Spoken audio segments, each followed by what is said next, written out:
Hello traders, Gary Wagner here just after 12 noon in Honolulu, 6 o'clock in New York. It is Tuesday, May the 8th, 2018, and this is the Daily Report for Gold and Silver. Fractional upside moves in the precious metals markets, and that is in light of an extremely strong U.S. dollar today as President Trump announces that he is canceling the Iran nuclear deal. Gold closed up about $1.1315. That's basis most active June futures. About a penny and a half in silver, $16.51. And as I said, an extremely strong U.S. dollar now at $92.95, gaining 35 points or 0.4%. Dow Jones Industrial Average closed in essence unchanged, up 3 points at 24,360, and about a $280 drop in Bitcoin futures, 91.90 and 91.50 in the CME and CBOE futures exchanges. Interesting action as well as reaction to the announcement by President Trump today that the United States is in fact pulling out of the Iran deal. Although it was largely anticipated that that would be his action and statement, gold pricing did move well off of its lows in overseas trading last night and moved to higher pricing in anticipation of this announcement. We can see that in this 30-minute chart in which the line that I have just put up represents the start of the day, 12 o'clock midnight here in Honolulu, meaning 6 o'clock in the morning. And then when we look at the actual announcement, which came in at 2 p.m., which is this arrow that I've just put up representing this candle, this is when the announcement came out.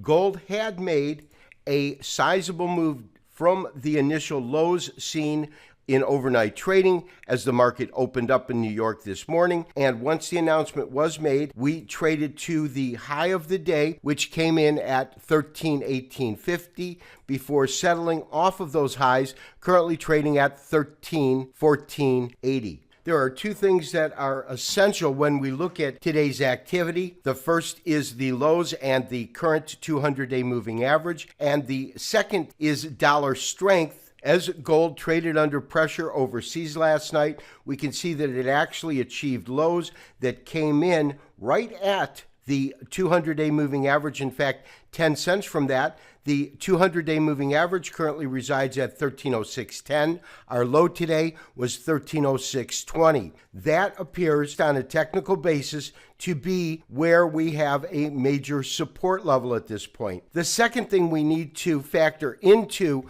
this modest rise is that it occurred in the face of extreme dollar strength. We are looking at a daily chart of the U.S. dollar index. We can see that today's move was an increase of 33 points, almost 0.4%. It's a sizable green candle indicating pretty strong moves, and it continues this incredible rally since the market hit these lows at about 90 on the 17th of last month and traded higher off of that point. The fact of the matter is, when we look at the Kitco Gold Index, look at dollar strength and today's move in gold, what we see is that in actual trading, gold gained $5.20. However, a strengthening U.S. dollar took away $4.60, which resulted in a nominal upside tick in gold, closing 60 cents higher, currently fixed at 13.1420.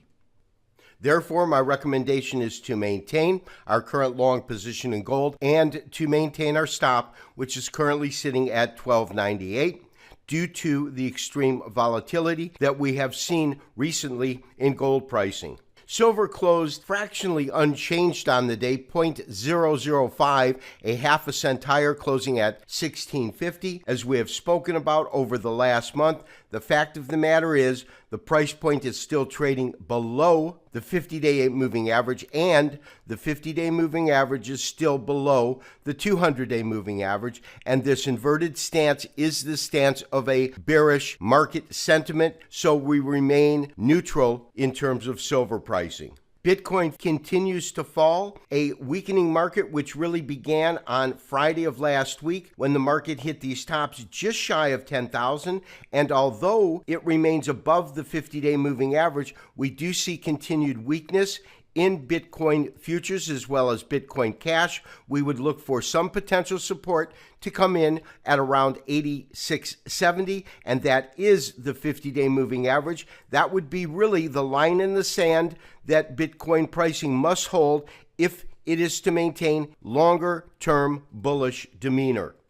Given that the U.S. dollar has had such extreme strength since April 17th, the fact of the matter is we have noticed gold holding its own and actually gaining ground, but gaining nominal ground as it fights against those currents that are created by a strong U.S. dollar.